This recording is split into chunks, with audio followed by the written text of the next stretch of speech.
तस्यापत्यम, यह जो सूत्र है यह षष्ठ्यंत से षष्ठ्यंतात् कृत संदेह समर्थात् अपत्यर्थे उक्ताः वक्ष्यमाणाश्च प्रत्ययाः वा स्युः। ये सूत्र का अर्थ है। इस सूत्र में इन्होंने तीनों शब्दों का ग्रहण किया जिसकी चर्चा हमने पहले की थी। समर्थानाम प्रथमात्वा, समर्थानाम का इन्होंने अर्थ कृत संदेह दिया, कृत संदेह समर्थात, ये अर्थ हो गया। और दूसरा हो गया यहाँ पर जो है प्रथमात का, प्रथमात का होगा षष्ठ्यंतात, ये अर्थ होगा। तो षष्ठ्यंतात ये अर्थ हो गया आपका प्रथमात का। कृत संदेह समर्थात ये अर्थ हो गया समर्थात का। और वा स्युः में वही वाह है, इससे यहाँ पर विकल्प का हुआ। इस तरह से तीनों अधिकार में से संप्राप्त शब्दों का यहाँ उल्लेख हुआ है। तो षष्ठ्यंतात, कृत संदेह, समर्थात एवं भूतात, सुबंतात, अपत्यर्थे उक्ताः वक्ष्यमाणस्य। उक्ताः अर्थात ये जो अण आदि प्रत्यय हैं, अण है, ण्या है, आय है इत्यादि जिन प्रत्ययों का अभी उल्लेख हुआ है, तो अश्वपत्तादिभ्यस्य इत्यादि प्रत्युत्तरपदार्ण्यः और देवादियौ वैषष्टि लोपः यं च एकक्षय इत्यादि के द्वारा, उत्सादिभ्यो इत्यादि के द्वारा। इसी तरह स्त्री पुंसाभ्याम नश्नव, तो ये जो है ये उक्त प्रत्यय हो गया।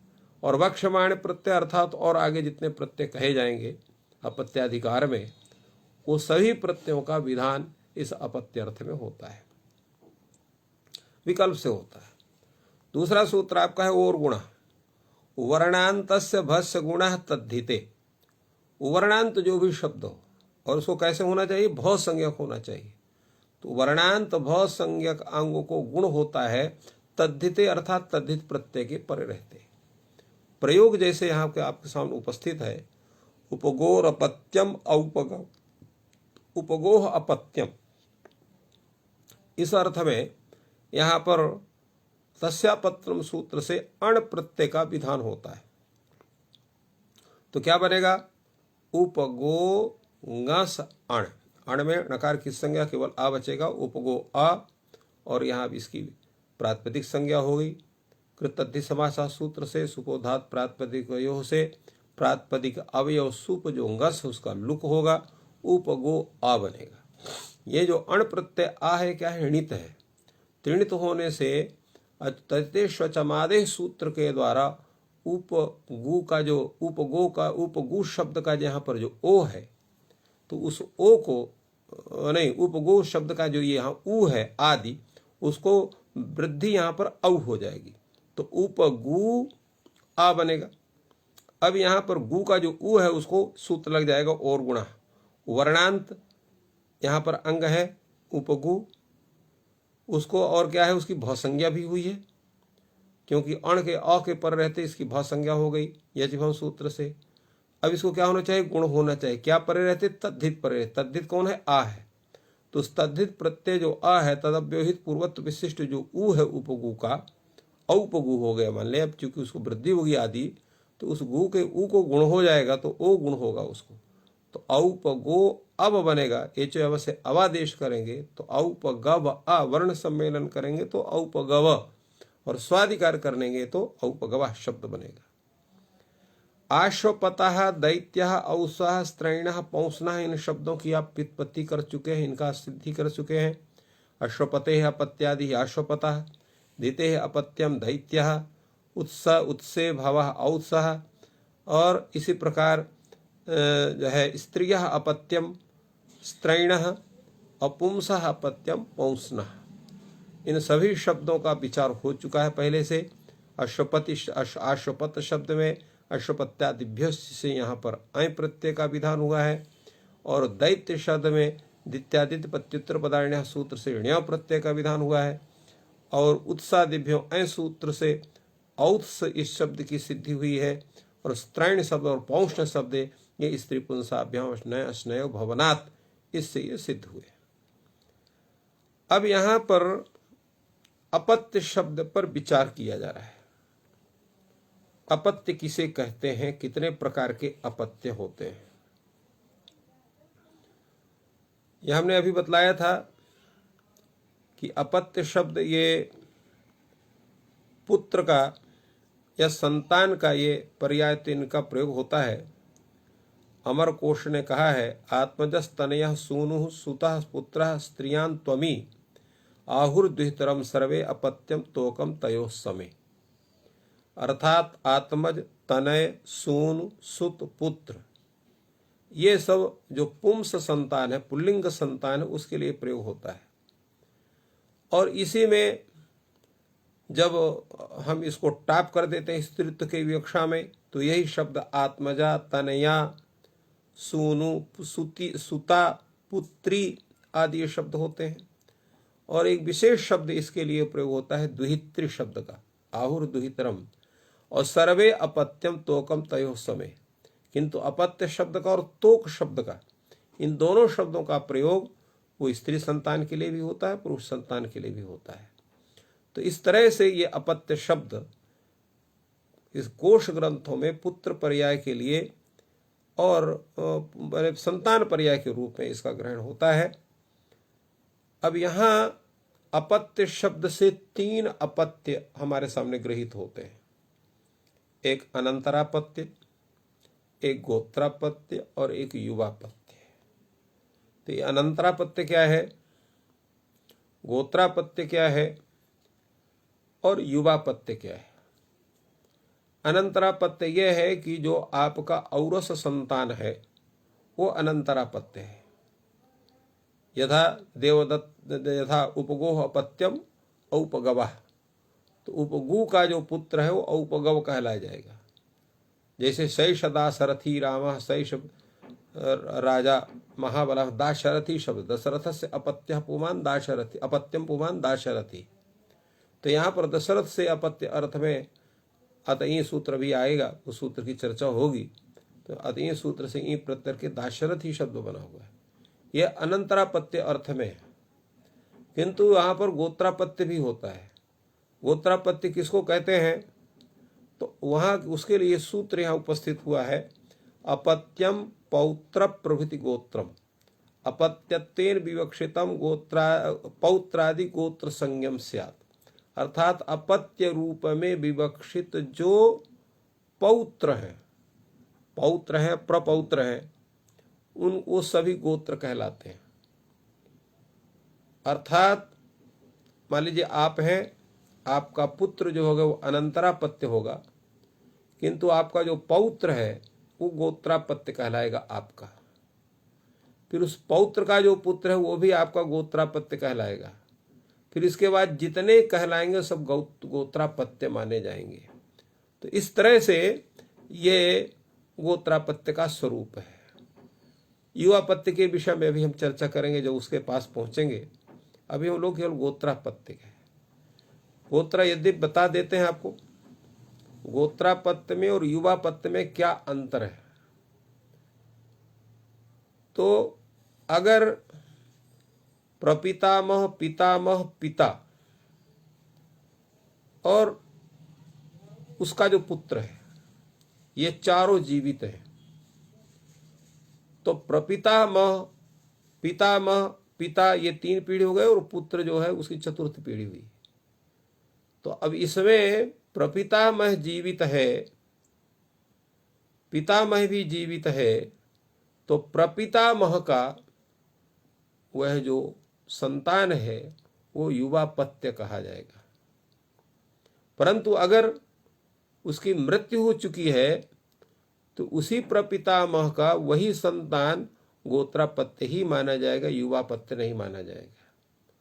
तात्पर्य यह है कि उस पुत्र का जो उत्पन्न पुत्र है या पुत्री है अर्थात संतान, उसका पिता भी जीवित है, पितामह भी जीवित है और प्रपितामह भी जीवित है। तो प्रपितामह का संतान वह युवापत्य के रूप में कहा जाएगा, किंतु अगर वो मृत हो गया है तो वो भी गोत्रापत्य माना जाएगा। तात्पर्य है कि विशेष परिस्थिति में ही युवापत्य का विचार होता है, सामान्य परिस्थिति में अनंतरापत्य और गोत्रापत्य का ही विचार होता है। तो इसलिए यहाँ अपत्यम पौत्र प्रभृति गोत्रम में पौत्र प्रभृति कहा कि पौत्र आदि से लेकर पौत्र, प्रपौत्र, परप्रपौत्र इत्यादि इत्यादि जितने भी हो, चाहे वो सैकड़ों पीढ़ी हो जाए, वो सब गोत्रापत्य कहलाएंगे। इसीलिए हमारे यहाँ गोत्र का स्वरूप चला हुआ है। हम सभी को, हम लोगों का सबका कोई न कोई गोत्र है। जो भी भारतवर्ष में, क्या संपूर्ण विश्व में ये गोत्र प्रणाली थी, किंतु किसी कारण से, किसी प्रकार के व्यवस्था अव्यवस्था होने से वो प्रणाली नष्ट हुई है। किंतु भारतवर्ष में वो किसी भी वर्ग विशेष, किसी भी जाति विशेष का है, सर्वत्र गोत्र प्रमाणी है। और उसमें वो दो गोत्र के स्वरूप होते हैं। एक जो है वो वो जन्म वंश के आधार पर होता है, और एक जो है वो गोत्र का जो स्वरूप होता है वह गुरु परंपरा से, वंश परंपरा और गुरु परंपरा। तो ब्राह्मणों में जो गोत्र की प्रणाली है वो वंश परंपरा से है। क्षत्रिय, वैश्य, शूद्र आदि में जो गोत्र परंपरा है वह गोत्र परंपरा वो शिष्य परंपरा के, क्योंकि हमारे यहाँ दोनों वंश माने जाते हैं, विद्यावंश और योनि वंश। विद्या योनि संबंध है, दो वंश माने जाते हैं। तो विद्यावंश का और योनि वंश का। तो योनि वंश में ब्राह्मणों की गोत्रावली चलती है, और जो है क्षत्रिय आदि में वो विद्यावंश की चलती है। इसलिए जो भी वहाँ पर शिष्य परंपरा के आधार पर ही वहाँ पर गोत्र का विचार हो। शुरू से जो गोत्र प्रणाली जब बनी है, तभी से बनी, क्या जब से सृष्टि हुई है तब से गोत्र प्रणाली का स्वरूप आया है। और उसमें कई प्रकार की यद्यपि स्थितियां बदली हैं, फिर भी उस प्राचीन परंपरा का निर्वाह जो उसके प्रति आस्थावान लोग हैं वो करते हैं। तो अपत्यम पौत्र प्रभृति गोत्रों का ये स्वरूप है। एको गोत्रे, ये दूसरा सूत्र उपस्थित हुआ है। ये कहते हैं गोत्रे एक एव अपत्य प्रत्यय स्यात्। अर्थात जब प्रश्न होगा कि यहाँ पर जो तीन प्रकार के गोत्र हो गए, एक अनंतरापत्य हो गया, तीन प्रकार के अपत्य हो, गोत्र नहीं, तीन प्रकार के अपत्य हो गए, एक अनंतरापत्य हो गया, एक गोत्रापत्य हो गया, एक युवापत्य हो गया। तो इसमें इन्होंने कहा, एक व्यवस्था दी कि गोत्र अर्थ में एक ही प्रत्यय होगा। तात्पर्य है कि उपगु शब्द से अगर हम जो है उपगोह गोत्रापत्यम शब्द से अगर हम पौत्र को लेते हैं तब भी वहां पर अण प्रत्यय होगा। इसी तरह से अगर हम वहां पर प्रपौत्र के रूप में उसका ग्रहण करते हैं तब भी वहां पर अण प्रत्यय, एक ही अण प्रत्यय होगा, दूसरा नहीं होगा। इसी प्रकार प्रपौत्र इत्यादि के रूप में ग्रहण, तब भी वहां पर एक ही प्रत्यय होगा, दो प्रत्यय नहीं होंगे। तात्पर्य यह है कि अनंतरापत्य से गोत्रापत्य अर्थ में प्रत्यय हो सकता है, किंतु गोत्रापत्य से प्रत्यय संप्राप्त जो शब्द है उससे पुनः गोत्रापत्य में कोई दूसरा प्रत्यय का विधान नहीं होगा। युवापत्य में होता है, जिसके भी चर्चा हम लोग आगे करेंगे। तो इसलिए ये एक सूत्र है, ये को गोत्रे कहता है, गोत्रे एक एव अपत्य प्रत्यय सत, एक ही अपत्य प्रत्यय होता है, दूसरा नहीं होगा। अर्थात अगर आप यहाँ पर उपगु शब्द से पौत्र को ग्रहण करना चाहते हैं तो उपगोह गोत्रापत्यम ऐसा विग्रह करना पड़ेगा। अगर वहां पर प्रपौत्र को ग्रहण करते हैं तो उपगव शब्द से वहां पर अपत्य अर्थ अपत्य प्रत्यय नहीं होगा, अपितु उपगु शब्द से ही वहां पर गोत्रापत्य अर्थ में प्रपौत्र के ग्रहण करने के लिए भी उस आप अण प्रत्यय का विधान करेंगे। इसलिए यहाँ उदाहरण में इन्होंने दिया उपगोह गोत्रापत्यम औपगवा। तो उपगु शब्द से गोत्रापत्य अर्थ में भी अण प्रत्यय का ही विधान होता है, उपगु अ बनता है, आदि वृद्धि होती है। जैसे आपने प्रथम पूर्व में उपगव सिद्ध किया, सिद्ध का प्रक्रिया भी वही होगी। अगला सूत्र आपका है गर्गादिभ्यो यह। गर्गादिगण पठित जो शब्द है, गर्गादिगण पठित शब्दों में सभी जो जितने शब्द हैं उसमें तो उन तादृश आचार्यों का उसमें उल्लेख है, और तदवाची सभी शब्दों से वहां पर जो है तो यह प्रत्यय का विधान होगा। तो उन शब्दों के विषय में हम लोग अभी आप लोगों से चर्चा करते हैं कि कौन कौन से शब्द हैं जिनका उल्लेख इस रूप में हमें प्राप्त होता है जो उस गण में पठित हैं। उन शब्दों पर भी हम लोग विचार करते हैं। और उन शब्दों से विचार करके उनका भी ज्ञान करते हैं। जैसे आपने यहाँ पर विचार किया जो है गर्गादिभ्यो यय का, तो गर्गादिभ्यो यय में गर्गादिगण पठित जितने भी शब्द हैं उन सभी का ग्रहण होता है, उनसे सबसे यय प्रत्यय का विधान होता है। तो इसलिए यहाँ पर उस प्रकरण का या उस गण पाठ का जो शब्द है यहाँ पर, वो शब्द है आपका प्रथम शब्द गर्ग शब्द है। गर्ग शब्द से यहाँ पर आप यह प्रत्यय, यहाँ पर यद्यपि अण प्रत्यय प्राप्त होगा क्योंकि अण का अधिकार चल रहा है, तो गर्ग शब्द से भी गर्गस्य अपत्या पुमान या गर्गस्य गोत्रापत्यम ये विग्रह होगा। तो गर्गस्य गोत्रापत्यम इस अर्थ में गर्ग शब्द से आप यहाँ पर यह प्रत्यय का विधान करेंगे तो गर्ग या बनेगा। तो गर्ग ng से या में केवल या बचेगा, प्रातिपदिक संज्ञा करेंगे, शुभलुक करेंगे, गर्ग या बनेगा। और आदि वृद्धि हुई तो गार्ग या बनेगा, वह संज्ञा होगी। यह स्थित से गार्ग में ग के आ का लोप होने पर वर्ण सम्मेलन होकर गार्ग्य और स्वादिकार करने पर गार्ग्य ऐसा रूप बनता है। इसी प्रकार वत्स शब्द है जो गर्गादिगण में पठित है। वत्सस्य अपत्यम पुमान वात्स्य, वत्स शब्द से भी यह प्रत्यय होगा। वत्स्य ng से या बनेगा, प्रातिपदिक संज्ञा शुभलुक करके वत्सया इस अवस्था में आदि वृद्धि करके वात्सया, वह संज्ञा करें स्थित से सा के आ का लोप होकर के वर्ण सम्मेलन करके वात्स्य और स्वादिकार करने पर वात्स्य यह रूप आपका सिद्ध होता है। तो इस तरह से गार्ग्यः वात्स्यः ये दो शब्द बनते हैं। अगला जो स्थिति यहाँ पर है उस सूत्र आपके सामने उपस्थित हो रहा है ययोश्च। ये सूत्र कहता है गोत्रे यत अयंतम ययंतम अयंतम च तद अवयवयोः एतयोर लुक् स्यात् तत्कृते बहुत्वे न तो स्त्रियाम गर्गाः वत्साः। अर्थात गोत्रापत्य अर्थ में जो ये यय प्रत्यय हुए हैं, अय प्रत्यय हुए हैं, तो उसका जो अवयव है इन दोनों प्रत्ययों का, यह प्रत्यय और अय प्रत्यय उनका लुक होता है। परंतु कब लुक होता है? तत्कृते बहुत्वे, जब बहुत तो अर्थ की विवक्षा हो रही हो। जैसे यहाँ पर गर्गस्य अपत्यानि, वत्सस्य अपत्यानि, ये बहुत रूप में आप विवक्षा करेंगे तो वहां पर भी गर्गादिभ्यो ऐसे यह प्रत्यय होगा बहुत की विवक्षा में भी, किंतु उसका क्या होगा, यही सूत्र से उसका लुक हो जाएगा। तो खाली गर्ग शब्द बचेगा, वत्स शब्द बचेगा और बहुत की विवक्षा होने के कारण चूंकि वहां पर जस विभक्ति होकर के गर्गाः वत्साः ये रूप बनेंगे। अर्थात प्रत्यय होगा क्योंकि आपका जो एकत्व द्वित्व बहुत की जो विवक्षा करेंगे वो विग्रह अवस्था में ही विवक्षा आपको करनी पड़ेगी। ऐसा नहीं कि गार्ग्य शब्द बना करके उसको गार्ग्याः ऐसा आप बना दे, ऐसा नहीं होगा। गर्गस्य अपत्यम, गर्गस्य अपत्ये, गर्गस्य अपत्यानि, ये विग्रह बनेगा। अगर ऐसा नहीं गर्गस्य अपत्यम गार्ग्य आप बना लीजिए और गार्ग्यः गार्ग्यौ गार्ग्याः ऐसा रूप चला दें, ऐसा नहीं कह रहा शास्त्रकार।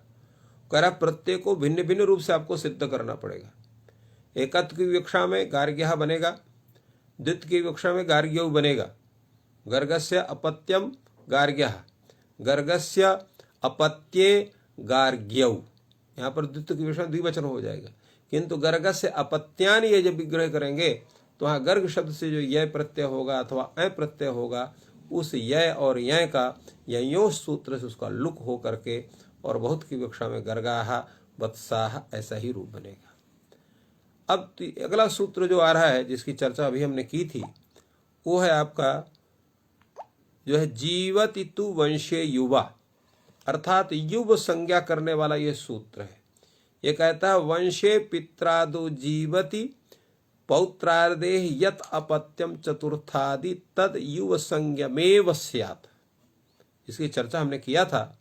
वंशे, वंश में, पित्रादो जीवति, जब उस पुत्र का जो पित्रादि माने पिता, पितामह, प्रपितामह ये तीनों जिंदा हैं, जीवित हैं, तो जो पुत्र है वो अपने पिता का वो या अपने पौत्र प्रपौत्र संज्ञा होगी, प्रपितामह का प्रपौत्र होगा तो पितामह का पौत्र होगा और अपने पिता का पुत्र होगा।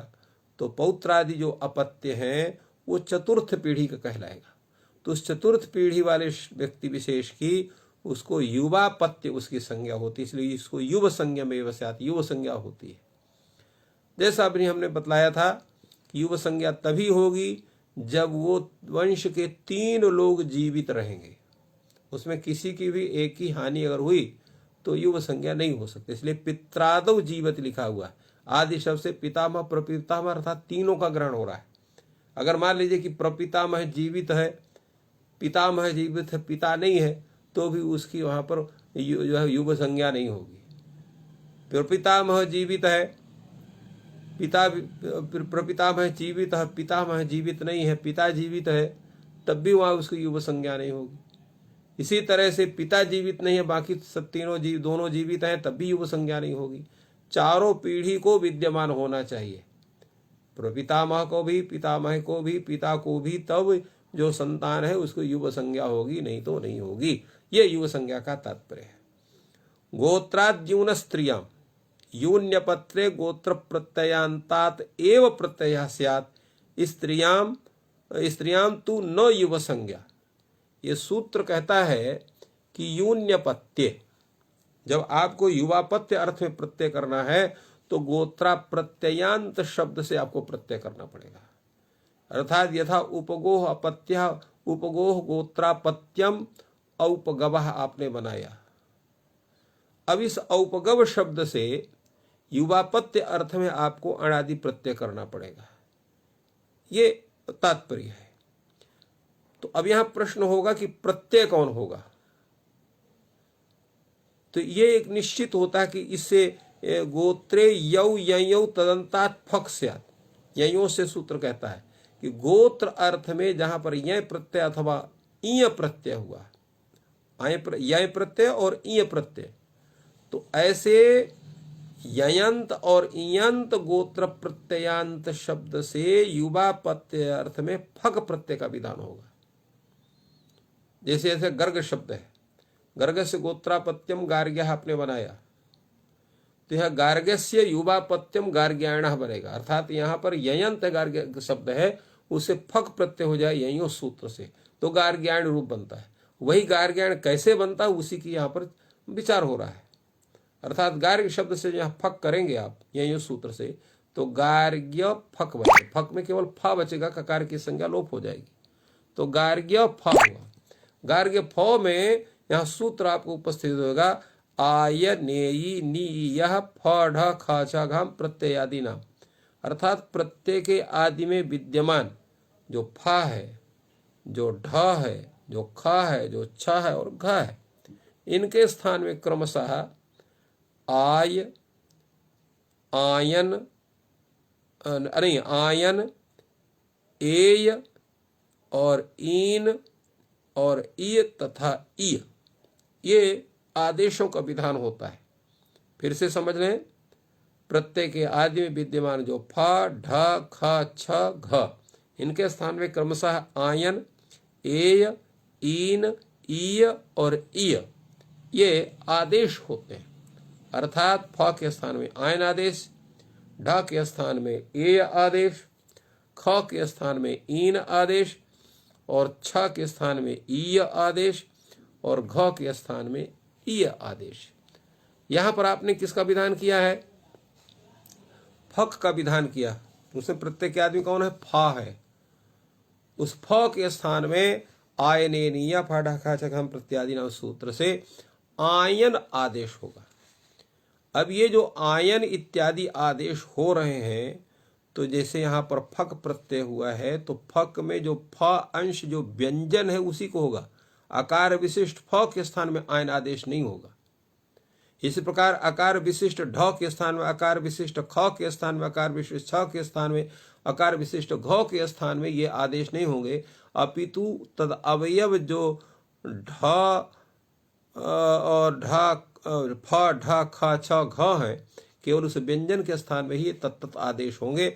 इसलिए जब फ के स्थान में जब आयन आदेश आप कर रहे हैं तो यहाँ पर आयन का जो ना है, इसी प्रकार ए का जो या है, खन ईन का जो ना है, ईय का जो या है, ईय का जो या है, वो सब हल रहेंगे। तो इसलिए जब फ के स्थान में आयन करेंगे तो फ के जब आयन हो तो आयन आ ऐसा रूप बनेगा, अर्थात गार्ग्य आयन अ, वर्ण सम्मेलन तो गार्ग्य आयन ऐसा स्वरूप बनेगा। अब गार्ग्य आयन इस अवस्था में आप क्या करेंगे, तो यहां पर भी जो है भ संज्ञा होगी। भ संज्ञा होने पाद के पश्चात गार्ग्य में जो या का अ है, ये स्थिति से उसको लोप करेंगे, वर्ण सम्मेलन करेंगे तो गार्ग्यायन ऐसा बनेगा। नकार को णत्व करेंगे तो गार्ग्यायण बनेगा।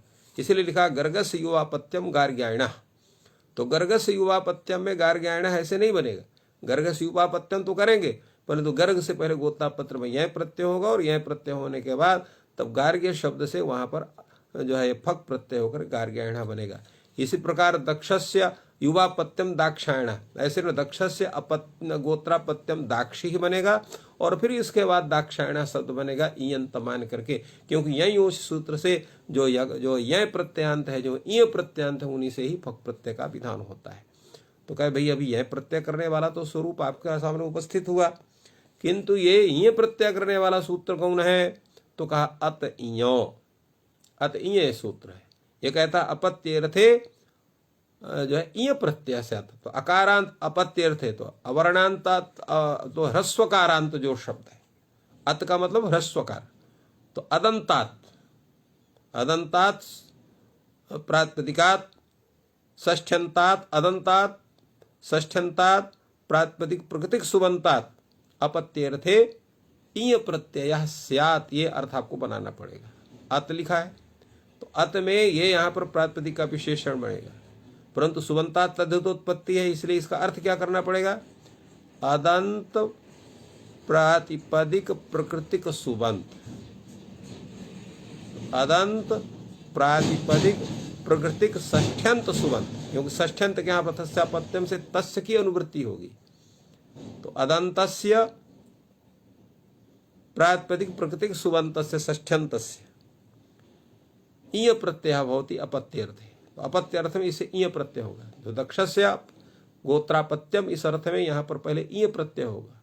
ई प्रत्यय में दक्ष ई ऐसा बनेगा, आदि वृद्धि होगी, दा के आ का दीर्घ हो जाएगा, वृद्धि हो जाएगी तो दाक्ष ई बनेगा।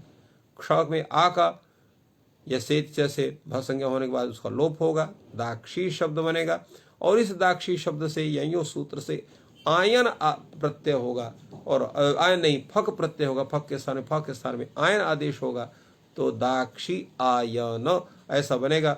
भ संज्ञा होने से यह से यहाँ पर दाक्षी के क्षी का ई का भी लोप होगा और वर्ण सम्मिलित दाक्षायन ऐसा बनेगा और नकार कोणत्व हो जाएगा। आ जो है अटकुपांगुम व्यवापिशो से दाक्षायण शब्द बनेगा, सु का रुत्व विसर्ग होकर के दाक्षायण ऐसा रूप बनेगा, दाक्षायण। तो इस तरह से ये दाक्षायण शब्द गार्ग्यायण शब्द की सिद्धि होती है। अगला सूत्र आपका है वाह्यादिभ्यश्च, अर्थात वाह्वादिगण पठित शब्दों से भी ईय प्रत्यय का विधान अपत्यादि अर्थ में होता है। जैसे यहाँ पर आपका प्रयोग है वाहविहि औडलोमिहि, तो यहाँ पर वाहविहि शब्द है। वाहवी शब्द कैसे बनेगा, औडलोमी शब्द कैसे बनेगा, चलिए उस पर हम लोग विचार करते हैं। इन दोनों शब्दों का, इन शब्दों का साधुत्व किस रूप में सिद्ध होता है, कैसे होता है। तो यहाँ पर जो वाह्वादिभ्य सूत्र है, ये सूत्र कहता है वाह्वादिगण पठित जो शब्द हैं उनसे जो है ईय प्रत्यय का विधान होता है, ये सूत्र इसका कथन है। तो यहाँ जो है ये वाहवी शब्द से यहाँ पर इसका जो विग्रह होगा तो उस पर चलिए हम लोग विचार करते हैं। इसका क्या विग्रह होगा, किस तरह से हम इस पर विचार यहाँ करेंगे, कैसे इससे यहाँ पर हम शब्द की सिद्धि करेंगे, तो इस पर हम लोगों का विचार हो रहा है। तो ये शब्द जो है आपका, ये कहता है कि अपत्य अर्थ में होता है। तो बाहु शब्द है, बाहु नाम के एक ऋषि हैं, तो बाहु नाम का जो ऋषि है तो उससे बाहोह अपत्यम, इस विग्रह में बाहु शब्द से यहाँ पर अतईय सूत्र से ईय प्रत्यय का विधान करेंगे। नहीं, अतईय से नहीं, अतईय सूत्र से नहीं, बाहुवादिभ्य सूत्र से ही होगा। उस ईय का यहाँ पर अनुवर्तन होता है। तो बाहुवादिगण पठित शब्दों से अपत्यादि अर्थ में ईय प्रत्यय का विधान होता है, ये सूत्र का अर्थ होगा। तो यहाँ पर बाहु शब्द से बाहोह अपत्यम, इस अर्थ में बाहु शब्द से ई प्रत्यय करेंगे। तो बाहु ng से ईय बनेगा, प्रातिपदिक से शुरू होकर के बाहु ई। अब यहाँ पर और गुणा शुद्ध से बाहु के ऊ को गुण करके बाहव ई वर्ण सम्मेलन करेंगे तो बाहवी शब्द बनेगा, स्वादिकार में बाहवी। तो इस तरह से यह बाहवी शब्द की व्युत्पत्ति है।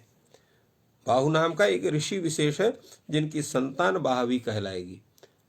इसी तरह से औडलोम शब्द है। औडलोम शब्द जो है ये उडूनि नक्षत्राणि लोमानि यस्य सा उडलोमा। तो उड पूर्वक ये उड इव लोमानि यस्य, यहाँ पर बहुब्रीहि समास, उडलोमा शब्द बहुब्रीहि समस्त शब्द है। और उडलोमनः अपत्यः पुमान, ये ऐसा विग्रह होगा। तो उडलोमन शब्द से बाहुवादिभ्य सूत्र से यहाँ पर प्रत्यय होगा आपका ईय प्रत्यय। तो बहुलोमन ngस ईय में ई बचेगा, प्रातिपदिक से होकर के आदि वृद्धि करके औडलोमन ई बनेगा। तो औडलोमन ई इस अवस्था में आपका जो है तो यहाँ पर भव संज्ञा हो करके नस्त से टी का लोप होगा, आदि वृद्धि हो जाएगी। तो औडलोमन ई की जगह औडलोम ई बनेगा। वर्ण सम्मेलन करेंगे तो औडलोमी ऐसा बनेगा, और स्वादिकार करने पर औडलोमी ही। अगला यहाँ पर है लोमनो अपत्येषु बहुष्वकारो वक्तव्य। ये कहता है कि लोमन शब्द से अपत्य अर्थ में जहाँ पर बहुत्व की विवक्षा होगी वहाँ पर आपका ईय प्रत्यय न होकर वहाँ का अकार अप्रत्यय हो जाएगा। जैसे यहाँ पर उडलोमाह प्रयोग बना हुआ है, तो उडलोमनः अपत्यानि ऐसा आप बहुत की विवक्षा करेंगे। तो उडलोमन शब्द से यहाँ पर अपत्यादि अर्थ में अप्रत्यय का विधान होगा। तो उडलोमन आ बनेगा, भव संज्ञा करने पर न टी लोप पर उडलोम आ, वर्ण सम्मेलन करेंगे तो उडलोम ऐसा बनेगा, और बहुत की विवक्षा होने से यहाँ पर जस होकर के उडलोमाह ये रूप बनेगा। तो इस प्रकार ये शब्दों का साधुत्व बना है। और इससे चूंकि ये बहुवादिगण शब्द ये आकृतिगण है। आकृतिगण का मतलब है कि जिन शब्दों का आप यहाँ उच्चारण किए या जिन शब्दों का उस गण में पाठ है, उस पाठ में स्थित जो शब्द हैं उससे समान रूप वाले जितने शब्द हैं उनका भी इस गण में पाठ उनका भी स्वीकार करके उनसे भी तत्त प्रत्ययों का विधान होता है। तो आज के इस ज्ञान सत्र को हम यहीं पर संपन्न करते हैं। आप सबको बहुत बहुत धन्यवाद। जयतु संस्कृतम, जयतु भारतम।